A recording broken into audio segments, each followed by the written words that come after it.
بسم اللہ الرحمن الرحیم۔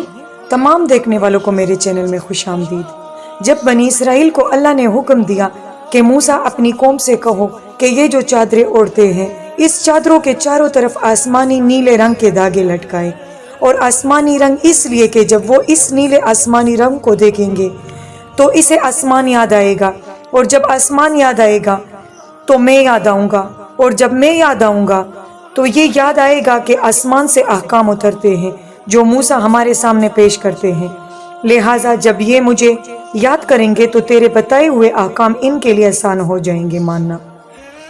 حضرت موسیٰ علیہ السلام نے کہا، یا اللہ، آپ نیلی چادر ہی کیوں اوڑھنے کو نہیں کہتے؟ کیونکہ اگر میں داغوں کی بات کروں گا تو ان کو یہ بات حقیر لگے گی۔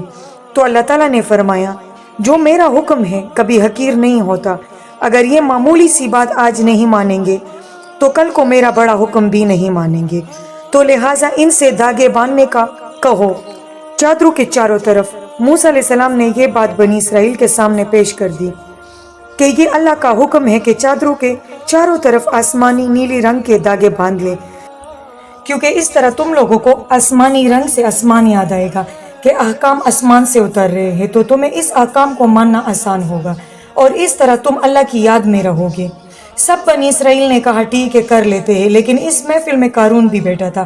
اس نے کہا، یہ کیا حکم ہے؟ یہ تو بہت حقیر سی بات ہے، یہ تو مالک غلاموں کو کرتے ہیں کہ ان کو پتہ چلے یہ میرا غلام ہے، یہ میرا غلام نہیں ہے، یہ میرا غلام ہے، تو یہ غلاموں والا حکم تم مجھے دیتے ہو۔ تکبر کیا۔ یہ پہلی بغاوت تھی جو قارون نے کی۔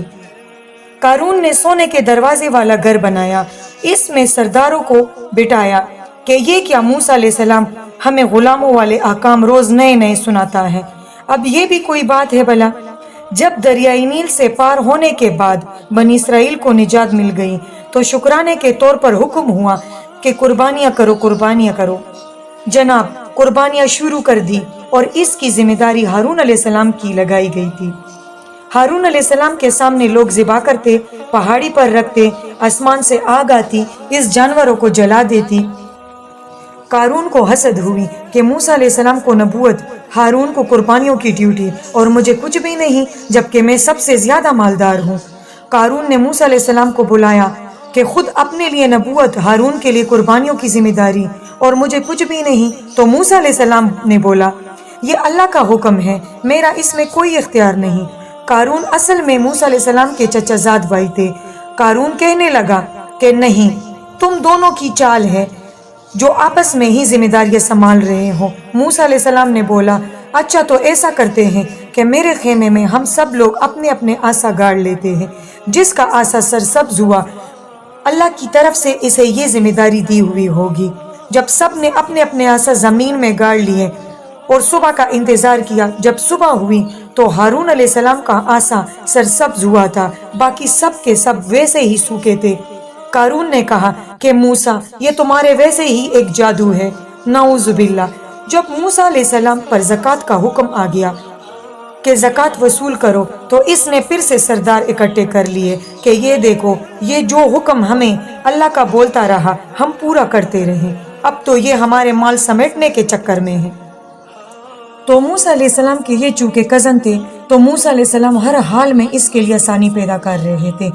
تو موسیٰ علیہ السلام نے فرمایا، اچھا ایسا کرو، اگر تمہارے پاس 1000 بکریاں ہیں تو اس میں ایک بکری اللہ کے نام پر دے دو، 1000 دینار ہے تو اس کے پیچھے 1 دینار دے دو، اس طرح ساری دولت میں 1000 کے پیچھے 1 دینار اللہ کی راہ میں دو، تو اس طرح اللہ کا حکم بھی پورا ہو جائے گا اور تمہارے لیے بھی آسانی ہو جائے گی۔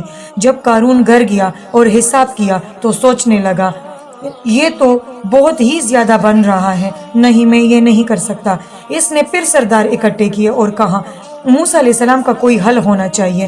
سب نے کہا، آپ حکم کریں، کیا ہونا چاہیے؟ قارون نے کہا کہ وہ فلاں عورت جو بہت خوبصورت ہے، اس کو بلاؤ اور اسے کہو کہ یہ 1000 دینار دوں گا۔ اس عورت کو بلایا گیا اور یہ موسیٰ علیہ السلام پر الزام لگا دے۔ وہ عورت آمادہ ہو گئی۔ جب حضرت موسیٰ علیہ السلام پر الزام لگایا گیا تو موسیٰ علیہ السلام نے اس عورت سے فرمایا کہ میں تمہیں واسطہ دے رہا ہوں اس اللہ کا جس نے سمندر کو 2 حصوں میں کر کے بنی اسرائیل کو نجات دی اور فرعون کو غرق کیا۔ عورت سوچنے لگی، آج کی میری رسوائی اچھی ہے، کل کی رسوائی سے جب اللہ مجھے قیامت کے دن کرے گا۔ عورت نے بولا مجھے قارون نے 1000 دینار دینے کا وعدہ کیا ہے کہ اگر میں موسیٰ علیہ السلام پر الزام لگا دوں۔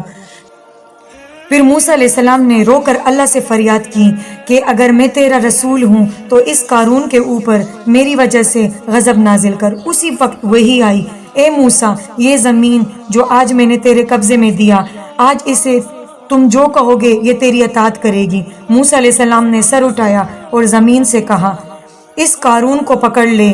روایت میں آتا ہے کہ زمین نے قارون کو پہلے ٹخنوں تک پکڑا اور پھر گھٹنوں تک، پھر گردن تک، روتا رہا، واسطے دیتا رہا، 70 بار واسطے دیتا رہا۔